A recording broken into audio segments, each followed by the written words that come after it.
Кыргызстан боюнча медициналык мекемелерди модернизациялоо иштери кызуу жүрүп жатат. Өлкө эгемендүүлүктү алгандан бери биринчи жолу ири ооруканаларды курууга бюджеттен каражат бөлүнүүдө.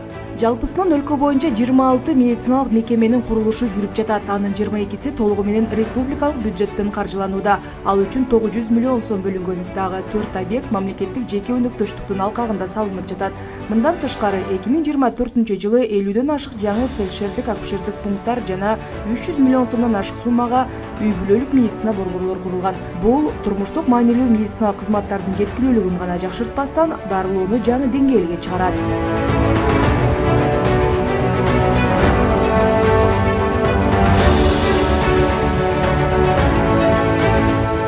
Кыргызстанда орган алмаштыруу акырындап жолго коюлууда.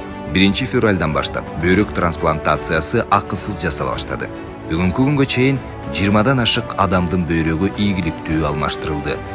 Мындан сырткары сөөк чучугун трансплантациялоо да жолго коюлуп, 2-октябрда бейтап өзүнө өзү донор болду. Операциялар эне жана баланы коргоо улуттук борборунда жасалды. Ал эми Кыргыз-Түрк достук ооруканасында 10-11-июнь күндөрү 2 бейтаптын боору алмаштырылды. Кеткен чыгым президенттик фонддон каржыланууда. Саламаттык сактоо министрлигинин автопаркы жаңыланууда. Былтыр 107 тез жардам жана санитардык транспорт каражаттары келди. Ошондой эле Кыргызстандагы иммунизация деңгээлин жогорулатуу аракеттеринин алкагында ЮНИСЕФ тарабынан 26 Toyota Hilux үлгүсүндөгү автоунаасы өткөрүлүп берилди. Мындан сырткары президенттин фондунан 28 тез жардам унаасы алынып, республиканын алыскы аймактарындагы саламаттыкты сактоо уюмдарына тез жардам унаалары тапшырылды.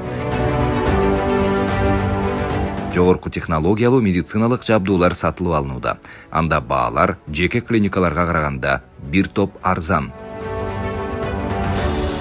Дары-дармек баасын арзандатуу максатында Кыргыз фармация мамлекеттик ишканасы түзүлүп, негизги дарылар 30%га чейин арзан сатып алынууда. Жеткиликтүү бааны камсыздоо максатында Эламан мамлекеттик дарыканалар түбүн иштеп жатат. Учурда алардын саны 95ке жетти. Анда 2,5 миңден ашык дарынын түрү заводдон түз алынып, келишим баада арзан сатылат.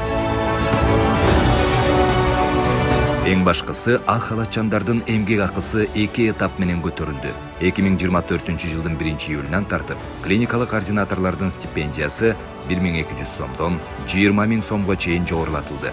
Ал эми 1-сентябрдан баштап мед кызматкерлеринин эмгек акысы 50%га чейин көтөрүлдү.